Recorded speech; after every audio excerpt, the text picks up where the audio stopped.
نماز کو باجماعت ادا کرنا۔ تو نماز کو باجماعت ادا کرنے کے حوالے سے یہ ہے کہ مردوں پر باجماعت نماز ادا کرنا فرض ہے، مردوں پر۔ عورتوں پر جماعت کے ساتھ نماز پڑھنا فرض نہیں ہے، لیکن ہم پڑھیں گے کہ ان کو اجازت ہے جماعت میں شامل ہونے کی، لیکن مردوں پر فرض ہے کہ وہ نماز کو باجماعت پڑھیں۔ اور اس کے دلیل اللہ تعالیٰ کا فرمان ہے وَإِذَا كُنْتَ فِيهِمْ فَأَقَمْتَ لَهُمُ الصَّلَاةَ فَلْتَكُنْ طَائِفَةٌ مِّنْهُمْ مَعَكَ۔ آپ صلی اللہ علیہ وسلم کو اللہ نے حکم دیا کہ اگر آپ مسلمانوں کے ساتھ ہو تو اور نماز کے لیے اقامت کا ہو تو آپ کے ساتھ مسلمانوں کی ایک جماعت کھڑی ہو۔ اور یہ کب ہے؟ خوف کے اور سفر کی حالت میں، خوف کی حالت میں، یعنی جب جنگ کی حالت ہو، دشمن سے جنگ چل رہی ہو، اس وقت بھی اللہ تعالیٰ حکم دیتا ہے کہ نماز کو باجماعت پڑھو۔ لیکن کیا کرو کہ مسلمانوں کے دو پارٹیاں ہو جائیں، دو گروہ ہو جائیں، ایک دشمن کے مقابلے پہ ہو اور ایک آپ کے پیچھے نماز پڑھے۔ تو اگر جنگ کے اندر بھی باجماعت نماز کا حکم ہے تو پھر امن کی حالت میں، امن و امان کی حالت میں اور بھی اس کی زیادہ تاکید ہے۔ یعنی یہ بہت بڑی دلیل ہے اس بات کی کہ اگر نماز باجماعت جنگ کے اندر بھی ہے تو پھر جنگ کے علاوہ کیسے اس کی رخصت ہو سکتی ہے، اس کی چھٹی ہو سکتی ہے۔ مردوں پر باجماعت نماز ادا کرنا فرض ہے، اور اس کی دلیلیں ان کی ایک ہیں، کافی دلیلیں ہیں۔ انہیں دلائل میں سے یہ آپ کے سامنے ہے، ابو ہریرہ کی حدیث ذکر کی گئی ہے کہ ایک نابینا آپ صلی اللہ علیہ وسلم کے پاس آیا اور آ کے کہنے لگا کہ میرا گھر دور ہے مسجد سے اور آنکھوں سے نابینا ہوں، اور مجھے مسجد میں لانے والا بھی کوئی نہیں، اور میرا رستہ بھی پرخطر ہے۔ یعنی اس حدیث میں کچھ چیزوں کا ذکر نہیں ہوا، باقی روایتوں کے اندر ذکر ہے جو میں بیان کر رہا ہوں۔ تو میرا رستہ بھی صاف نہیں بلکہ اس میں بوذی جانور ہے، تو مجھے گھر میں نماز پڑھنے کی اجازت دیجیے۔ اب میں هل تسمع النداء بالصلاة، پہلے تو آپ نے اس کو اجازت دے دی کہ جاؤ ٹھیک ہے، لیکن جب جانے لگا تو آپ نے اسے پوچھا کیا تم آذان کی آواز سن لیتے ہو؟ تو اس نے کہا کہ آذان کی آواز تو سن لیتا ہوں۔ تو آپ میں کہ اگر تم آذان کی آواز سنتے ہو فعجب، پھر تمہیں نماز کے لیے مسجد میں آنا ہوگا۔ انی لا اجد لک رخصہ، میں تمہیں اجازت نہیں دے سکتا۔ اب دیکھیے اس آدمی کو، نابینا ہے آنکھوں سے، گھر دور ہے لیکن اتنا دور نہیں کہ جہاں آذان نہ پہنچتی ہو، اور رستہ بھی پرخطر ہے، بوذی جانور ہے، لانے والا بھی کوئی نہیں، اور ایک حدیث کے اندر یہ بھی آتا ہے کہ تھا ابھی بوڑھا، یعنی اتنا جوان بھی نہیں تھا، اتنے اس کے عذر ہیں، لیکن اتنے عذروں کے باوجود بھی اس کو گھر میں نماز پڑھنے کی اجازت نہیں ملی۔ صحیح مسلم کی حدیث آپ کے سامنے۔ تو اگر اس نابینے کو، اتنے معذور آدمی کو بھی گھر میں نماز پڑھنے کی اجازت نہیں ہے، تو پھر صحت مند آدمی، صحیح سلامت آدمی جس کو کوئی عذر نہ ہو، وہ گھر میں کیسے نماز پڑھے؟ اس کی گھر کی نماز کیسے ہوگی؟ اسی طرح دوسری حدیث میں ہے کہ حضرت ابن عباس کی حدیث ہے، آپ کا فرمان من سمع النداء فلم یأتہ فلا صلاة له الا من عذر، کہ جس نے آذان سن کر بھی جماعت کے لیے نہ آیا، آذان سن کر کا معنی جہاں تک آذان پہنچتی ہو، آذان اس کے کان تک پہنچتی ہو، پھر بھی وہ آذان سن کر بھی مسجد میں جماعت کے لیے نہ آئے، تو اس کی بغیر عذر کے نماز ہوتی ہی نہیں ہے، اس کی بغیر عذر کے نماز ہوتی ہی نہیں ہے۔ حضرت ابن عباس جو حدیث کے راوی ہیں، ان سے پوچھا کہ عذر کیا ہے؟ انہوں نے فرمایا عذر یہ ہے کہ آدمی بیمار ہو یا کوئی خطرے کی حالت ہو، یعنی جنگ کی کیفیت ہے، ایسا معاملہ ہے، پھر ہے کہ آدمی گھر میں نماز پڑھ سکتا ہے، ورنہ اصل یہ ہے کہ آذان سن لی تو پھر مسجد میں آنا ہوگا۔ اور جو علماء جماعت کو فرض قرار نہیں دیتے، ان کی دلیلیں یا تو غیر واضح ہیں یا غیر صحیح ہیں۔ ہاں، آپ کو شاید کوئی ایسی بات سننے کو ملے کہ کوئی یہ بھی کہتا ہے کہ نماز کو باجماعت پڑھنا فرض نہیں ہے، اب کہنے کو مل جائیں گے آپ کو، لیکن ایسا کہنے والوں کی کوئی دلیل نہیں ہے۔ اگر کوئی دلیل ہے بھی تو وہ صحیح نہیں ہے۔ صحیح نہ ہونے کا معنی حدیث ضعیف ہے، ثابت نہیں ہے۔ تو اس لیے حدیثیں واضح ہیں کہ مردوں کو نماز کو باجماعت ادا کرنا ان پر فرض ہے۔ باجماعت نماز پڑھنے کا حکم کیا ہے کہ فرض ہے، نہ کہ سنت ہے اور نہ کہ صرف جائز ہے بلکہ فرض ہے۔ آگے 76 نمبر مسئلہ میں نماز فجر اور عشاء کے لیے مسجد میں نہ آنا منافقت کی علامت ہے یا نفاق کی علامت ہے۔ آپ کا فرمان ہے لیس صلاۃ اثقل علی المنافقین من الفجر والعشاء، کہ فجر اور عشاء سے زیادہ منافقوں پر کوئی بھاری نمازیں نہیں ہیں۔ کیوں بھاری ہیں؟ کیونکہ منافق کون ہوتا ہے؟ جو صرف دکھلاوے کا مسلمان ہو، نمازیں پڑھتا ہے لوگوں کو دکھانے کے لیے تاکہ مسلمان سمجھا جائے۔ اور آپ کے زمانے میں چونکہ اندھیرا ہوتا تھا فجر میں بھی اور عشاء میں بھی، تو کون آیا کون گیا پتہ نہیں چلتا تھا، تو اس لیے منافق کو مسجد میں آنے کا فائدہ نہیں ہوتا تھا۔ منافق نے دکھانے کے بعد پڑھ لیا تو دیکھنے والا کوئی نہیں ہوتا تھا، اندھیرا تھا۔ اس لیے آپ مانتے ہیں کہ منافق کے لیے دونوں نمازیں بڑی بھاری ہیں، مشکل ہے۔ ایک تو چونکہ دیکھتا کوئی نہیں تھا، اندھیرا ہوتا تھا، اور دوسرا سونے کا وقت تھا، آرام کا وقت تھا۔ آج کل تو لیٹ سونے کی لوگوں کی عادت ہے، لیکن اگر آپ تھوڑا سا بھی پیچھے چلے جائیں 50-60 سال پہلے، عام طور پر لوگ عشاء کے ٹائم عشاء کے فوراً بعد سو جاتے تھے، بلکہ مغرب بعد سو جاتے تھے۔ جس نے عشاء نہیں پڑھنی ہوتی نماز نہیں پڑھنی ہوتی، اور نماز پڑھنے والے عشاء کے بعد فوراً سو جاتے تھے۔ تو چونکہ یہ آرام کا وقت بھی ہے، سونے کا وقت بھی ہے، اس لیے بھی، اور دیکھتا بھی کوئی نہیں منافق ہو، اس لیے اس کو بھاری لیتے ہیں۔ آپ مانتے کہ اگر ان کو پتہ ہوتا ان دونوں نمازوں میں کتنی فضیلت ہے، کتنا اجر ہے، اگرچہ ان کو کرالنگ کر کے گھسٹ کر آنا پڑتا تب بھی آتے ہیں۔ جس طرح بچہ چلتا ہے کرالنگ کرتا ہو، اگرچہ ان کو ایسے بھی آنا پڑتا تب بھی وہ مسجد میں آتے ہیں۔ اسی طرح 77 نمبر مسئلہ میں رسول کریم صلی اللہ علیہ وسلم نے ان لوگوں کے گھروں کو جلانے کا ارادہ کیا کہ جو جماعت کے لیے مسجد میں نہیں آتے، یعنی جس چیز سے تاکید پتہ چلتا ہے کہ باجماعت نماز کی کس قدر اہمیت ہے، کہ آپ صلی اللہ علیہ وسلم نے ان لوگوں کے گھروں کو جلانے کا ارادہ کیا کہ جو جماعت کے لیے مسجد میں نہیں آتے۔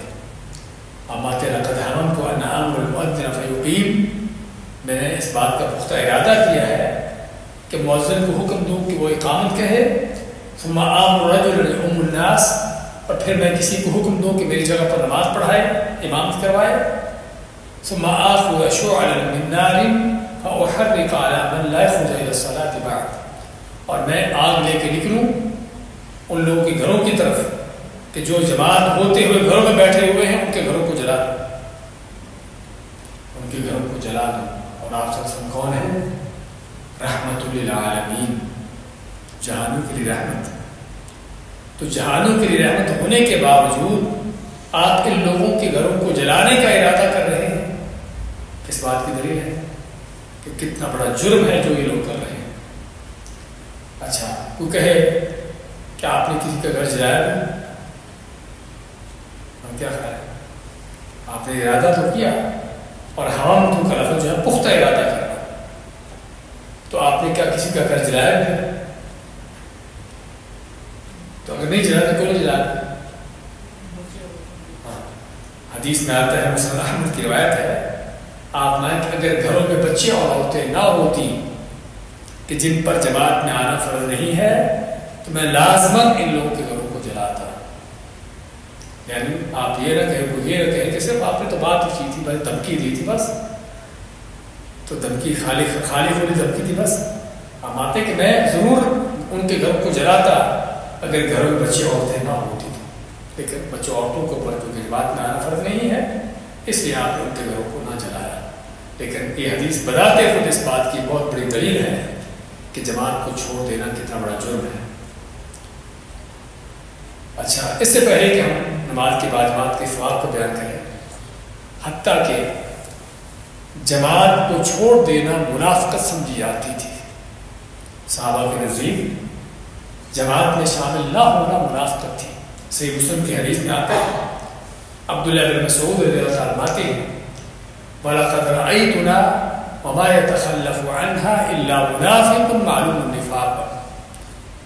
حضرت ابن مسعود فرماتے ہیں کہ ہم صحابہ کے دور میں یہ دیکھا کرتے تھے کہ جماعت سے وہی شخص پیچھے رہتا, جماعت میں شامل نہ ہوتا جو منافق ہوتا, اور جس کی منافقت معلوم ہوتی کہ یہ منافق ہے, یعنی معلوم شدہ پکا ٹھکا منافق, جس کی منافقت میں کوئی شک نہ ہو. صرف وہ شخص تھا جو جماعت سے پیچھے رہتا تھا. لیکن سچا مسلمان ہو اور اس کی جماعت چھوٹ جائے, ایسا ممکن ہوتا ہی نہیں تھا. بلکہ آپ کو سلف صالحین کے عجیب و غریب واقعات ملیں گے. سعید بن مسیب رحمۃ اللہ علیہ سید التابعین, تابعین کے سردار ہیں, فرماتے ہیں کہ 40 سال سے مؤذن نے آذان نہیں دی اور میں مسجد میں ہوتا ہوں. یعنی مؤذن کی آذان سے پہلے مسجد میں پہنچے ہوتے ہیں 40 سال تک. جماعت چھوٹنا تو دور کی بات ہے, حتیٰ کہ تکبیر تحریمہ بھی چھوٹنا ان کے لیے مکمل تھا. اور یہ وہی کرتا ہے کہ جس کے دل میں واقعی سچا ایمان ہوتا ہے. اچھا, باجماعت نماز کا اجر کیا ہے؟ 78 نمبر مسئلہ میں ہے کہ اکیلا آدمی اگر نماز پڑھتا ہے تو اس کی نسبت باجماعت نماز کا 27 گنا زیادہ اجر ہے. یعنی ایک اکیلا آدمی نماز پڑھتا ہے, دوسرا جماعت کے ساتھ پڑھتا ہے, تو جماعت کے ساتھ پڑھنے والے کو 27 گنا زیادہ اجر ملتا ہے. ایک واقعہ ذکر کرتے ہیں کہ سلف صالحین اللہ کے نیک بندوں میں سے کسی کی جماعت چھوٹ گئی, کسی کی جماعت رہ گئی, کسی وجہ سے سویا رہ گیا, کوئی وجہ تھی. اب اس نے اس حدیث کو پڑھا تھا کہ جماعت کے ساتھ نماز کا اجر کتنا ہے, 27 گنا زیادہ. تو اس نے اپنی طرف سے اجتہاد کرتے ہوئے, حالانکہ سنت تو نہیں ہے, اس نے اس نماز کو 27 مرتبہ پڑھا. جو جماعت چھوٹ گئی تھی اس نے اس کو 27 مرتبہ پڑھا تاکہ اس کو 27 گنا نماز کا اجر مل جائے. تو اگرچہ بتایا نا کہ اس کا یہ کام سنت نہیں ہے, لیکن اس نے کیا. تو 27 دفعہ نماز پڑھ کے ایک ہی نماز کو 27 مرتبہ دہرا کر ریپیٹ کر کے سویا, تو خواب میں دیکھتا ہے کہ کچھ لوگ آگے جا رہے ہیں سواریوں پر, اور یہ ان کے پیچھے ہے, اور یہ پیچھے ان کو ان تک ملنے کی کوشش کر رہا ہے کہ ان تک جا پہنچو, لیکن ان تک پہنچ نہیں پا رہا, ان سے مل نہیں رہا. تو آگے والوں نے اس کو کہا مڑ کر کہ ہم تک پہنچنے کی کوشش نہ کرو, تو ہم تک نہیں پہنچ سکتے, کیونکہ ہم نے جماعت سے نماز پڑھی ہے اور تم نے اکیلے نماز پڑھی ہے. چاہے جو نماز اس نے کتنی بار دہرائی تھی, 27 مرتبہ دہرا بھی نہیں, لیکن پھر بھی ان تک نہ پہنچ پایا جو باجماعت نماز پڑھ چکے تھے. اسی سے اندازہ ہوتا ہے کہ باجماعت نماز کا کتنا بڑا اجر ہے, اور اس کو یعنی اتنے بڑے اجر کو ضائع کر دینا بھی کتنا بڑی انسان کی محرومی ہے. اس کے بعد 79 مسئلہ ہے کہ کب جو ہے آپ کو جماعت مل جاتی ہے, یعنی نماز ہو رہی ہے, آپ آ کے شامل ہوئے نماز میں, کب آپ نماز میں ملیں گے تو آپ کو جماعت کا اجر مل جائے گا. اصل تو یہی ہے کہ تکبیر تحریمہ سے پہلے ہی آدمی کھڑا ہو, صف میں موجود ہو. اصل تو یہ ہے, اصل جماعت یہ ہے. لیکن پھر بھی جماعت کا صرف اجر کب مل جاتا ہے؟ آمات من ادرک رکعۃ من الصلاۃ فقط ادرک الصلاۃ, کہ جس نے نماز کی ایک رکعت پا لی. ابھی عشاء کی نماز آپ نے پڑھی ہے, فرض کریں کوئی آدمی چوتھی رکعت میں آ ملا, چوتھی رکعت میں امام کے ساتھ آ ملا, تو اس کو جماعت کا اجر مل گیا, جماعت کا اجر مل گیا. اگرچہ اصل تو جماعت کے شروع ہونے سے پہلے ہی شریک ہونا چاہیے, لیکن صرف اجر پانے کے لحاظ سے اگر آدمی یعنی کہ آخری رکعت میں چوتھی رکعت میں امام کے ساتھ آ ملتا ہے تو اس کو جماعت کا اجر مل جاتا ہے. 80 نمبر مسئلہ میں کتنے آدمیوں کی جماعت ہو جاتی ہے؟ اس میں ہے کہ 2 آدمی اگر جماعت کروائیں تو تب بھی ان کی جماعت ہو جائے گی. کیا دلیل ہے؟ آپ کے سامنے ابو داؤد ترمذی احمد کی صحیح حدیث پیش کی گئی ہے کہ نبی کریم علیہ السلام نے نماز پڑھائی. آپ نماز پڑھا کے جب فارغ ہو چکے تو جماعت ہونے کے بعد ایک آدمی مسجد میں آیا، یعنی لیٹ ہو گیا، مسجد میں داخل ہوا تو جماعت ہو چکی تھی. اب وہ اکیلا نماز پڑھنے لگا کیونکہ اور کوئی تھا نہیں.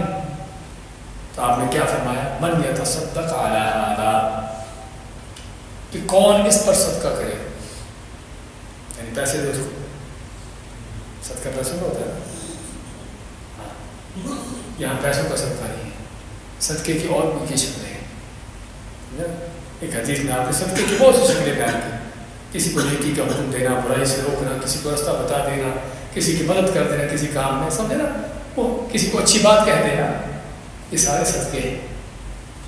اسی میں ایک یہ صدقہ بھی ہے کہ کون ہے کہ جو اس پر صدقہ کرے، یعنی اس کے ساتھ اٹھ کر نماز پڑھے.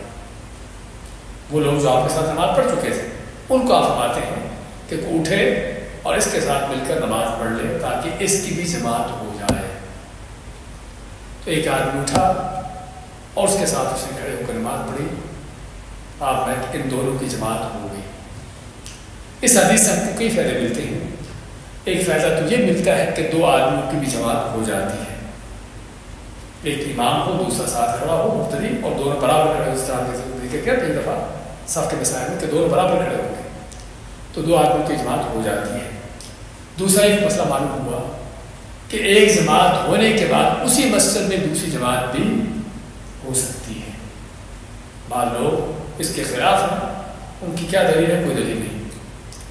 دلیل یہ ہے اس کے بعد خلاف کہ ایک جماعت اگر ہو چکی مسجد میں تو اس کے بعد کسی وجہ سے دوسری جماعت بھی ہو سکتی ہے، جس طرح کہ دونوں جماعت کروائی.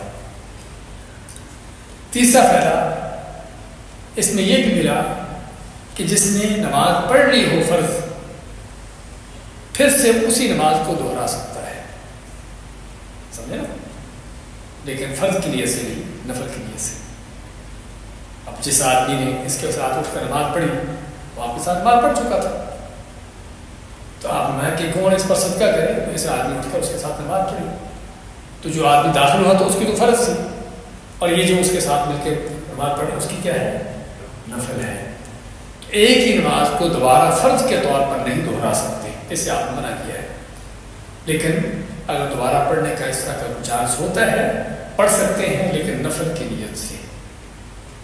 اور حضرت معاذ بن جبل رضی اللہ تعالیٰ عنہ آپ صلی اللہ علیہ وسلم کے پیچھے نماز پڑھتے تھے اور پھر وہی نماز اپنی قوم کو جا کے پڑھاتے تھے. ان کی یعنی قبیلہ تھا مدینہ کے ایک سائڈ پہ، تو اپنے قبیلے کے لوگوں کو جا کر وہی نماز پڑھاتے تھے، جماعت کرواتے تھے.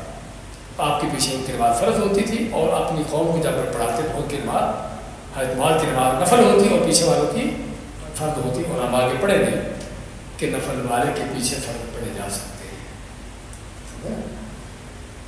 اچھا، آگے 81 میں 81 نمبر مسئلہ میں عورتیں مسجد میں نماز پڑھنا چاہیں تو انہیں روکنا نہیں چاہیے. عورتیں اگر مسجد میں نماز پڑھنا چاہیں تو انہیں روکنے کی اجازت نہیں ہے. ہمارے بعد ملاؤں کے برخلاف جنہوں نے مسجدیں عورتوں پر حرام کر رکھی ہیں،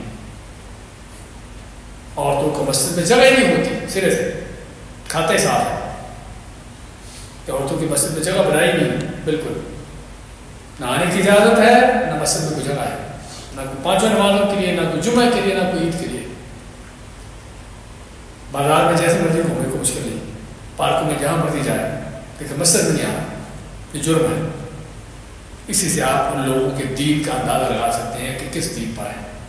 یہاں آپ کے سامنے صحیح حدیث ہے، ابو داؤد کی صحیح حدیث میں آپ فرماتے ہیں لا تمنعوا نساءکم المساجد، کہ اپنی عورتوں کو مسجدوں میں آنے سے روکو نہیں، اپنی عورتوں کو مسجدوں میں آنے سے روکو نہیں.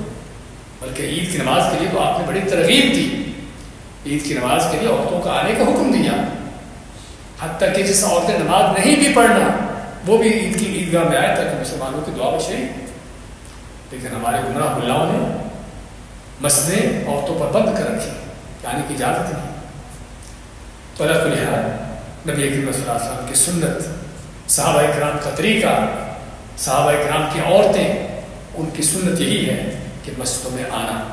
ہاں الگ بات ہے کہ مسجد میں آنے کے آداب کیا ہو، کوئی فتنہ پیدا نہ ہوتا ہو، خوشبو لگا کر نہ آئے، مکمل پردے میں آئیں، یعنی اس طرح کی چیزیں ہونی چاہیے. لیکن عورتوں کو مسجد میں آنے سے نہ خامد کو، نہ باپ کو، نہ کسی اس کے بلی کو اجازت سے روکنے کی. عورتیں آ سکتی مسجد میں، 5 نمازوں کے لیے بھی نمازیں پڑھ سکتی ہیں، جمعہ کے لیے بھی آ سکتی ہیں، اور عید کے لیے تو آپ کو بہت تاکید کی ہے. ہاں یہ ضرور ہے فرماتے ہیں وَبُيُوتُهُنَّ خَيْرٌ لَهُنَّ، لیکن ان کا گھر میں نماز پڑھنا ان کے لیے بہتر ہے.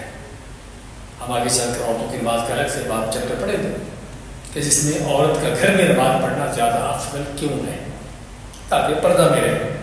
لیکن مسجد میں آ کے نماز پڑھنے کی اس کو اجازت ہے، اس کو روکنا جائز نہیں. 82 نمبر مسئلہ میں مرض اور خوف جیسی مجبوری کی وجہ سے جماعت چھوڑنا جائز ہے.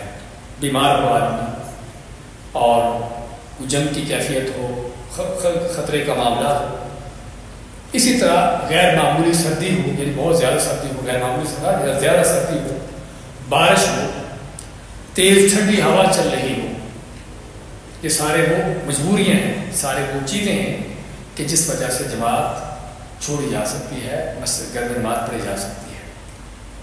تو سردی اور بارش کی راتوں میں آپ سب مؤذن کو حکم دیتے، کیا کہتا مؤذن؟ الا صلوا فی الرحال، کہ گھروں میں نماز پڑھ لو. اور آپ نے بھی چند سال پہلے یاد ہوگا آپ کو سنا کرتے تھے صلوا فی الرحال یا صلوا فی بیوتکم، سنتے تھے نا کرونا میں. ہاں تو اس طرح کے کوئی حالات ہوں، خطرے کے، کرونا بھی خطرے کا معاملہ تھا، تو اس میں اجازت ہے کہ گھر میں نماز پڑھی جا سکتی ہے. اس سے ہمیں اسلام کی آسانی کا پتہ چلتا ہے کہ اسلام آسان ضرور ہے، لیکن جہاں پر آسانی کی ضرورت ہے، بغیر ضرورت کے نہیں. ہاں جہاں پر آسانی کی ضرورت نہیں، ٹھیک ہے، ایک آدمی صحت مند ہے، کوئی مجبوری ادھر نہیں ہے، تو گھر میں کون نماز پڑھے گا؟ پھر مسجد میں آنا ہوگا. ہاں ادھر ہے مجبوری ہے تو ٹھیک ہے، وہاں پر گھر میں پڑھ سکتے ہیں. 83 میں بھوک کی حالت میں کھانا حاضر ہو یا رفع حاجت کی ضرورت ہو تو نماز سے پہلے اپنی ضرورت پوری کی جائے. اگر بھوک لگی ہے اور کھانا موجود ہے، پڑا ہوا دسترخوان لگ چکا ہے، بھوک بھی لگی ہوئی ہے، پہلے کھانا کھاؤ. آپ کو واش روم جانے کی ضرورت ہے، اور اگر نماز پڑھتے ہو تو نماز میں آپ اطمینان سے نہیں کھڑے ہو سکتے، تو پہلے اپنی قضائے حاجت، اپنی حاجت پوری کرو، قضائے حاجت کر لو، اس کے بعد نماز پڑھو. اور یہ دو صرف مثالیں ہیں، سمجھے نا، یہ صرف مثالیں ہیں. کھانے کی قضائے حاجت صرف مثالیں ہیں، ورنہ کوئی بھی ہر وہ چیز جو اس سے ملتی جلتی ہو. کیا مطلب؟ کہ ایسی کوئی بھی حالت ہو کہ جس میں آدمی کا دل مشغول ہے اس چیز کے اندر، نماز پڑھنے کے لیے کھڑا بھی ہو جائے گا تو نماز پر توجہ نہیں دے سکے گا. تو حکم کیا ہے کہ پہلے اپنی اس حاجت کو پوری کر لو، اپنا کام پورا کر لو، اس کے بعد نماز پڑھو. کس لیے؟ تاکہ نماز کو توجہ کے ساتھ پڑھو. نماز کو صرف فارمیلٹی پوری کرنے کا نام نہیں ہے، نماز عبادت ہے کہ جس میں انسان کا دل دماغ حاضر ہو، اس کی توجہ ہو. بھوک لگی ہے، کھانا بھی دسترخوان بھی لگا ہوا ہے، تو توجہ کہاں ہو؟ کھانے پر ہو، نماز پڑھنے ہو. اس لیے آپ آتے ہیں کہ پہلے کھانے سے فارغ ہو، اس کے بعد نماز پڑھو. قضاء حاجت کی ضرورت میں اس سے فارغ ہو. لا صلاۃ بحضرۃ الطعام ولا هو يدافعه الاخبثان، کہ کھانے کی موجودگی اور رفع حاجت کے وقت نماز نہیں ہوتی. 84 نمبر مسئلہ میں 84 میں نماز باجماعت کی حکمت، یعنی کیا حکمت ہے نماز کو باجماعت پڑھنے کی؟ بہت سی حکمتیں ہیں، اس میں کئی فائدے ہیں. اللہ تعالیٰ کا حکم، اس کو پورا کرنا ہے، اللہ کا حکم ہے. برکعوا مع الراکعین، کہ رکوع کرنے والوں کے ساتھ رکوع، یعنی جماعت کے ساتھ نماز پڑھو. گناہوں کا کفارہ، کیونکہ آدمی مسجد کو چل کے آتا ہے، ہر قدم اٹھانے پر نیکی بڑھتی ہے، قدم رکھنے پر گناہ مٹتا ہے، درجات بلند ہوتے ہیں. منافقت سے برات، آدمی منافقت سے بری ہو جاتا ہے. ابھی آپ نے کیا پڑھا سنا ہے کہ جماعت سے پیچھے رہنا منافقت کی علامت ہے.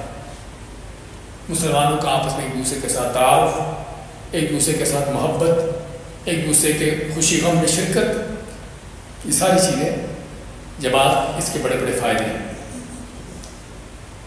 تو یہ تھے جماعت کے مسائل.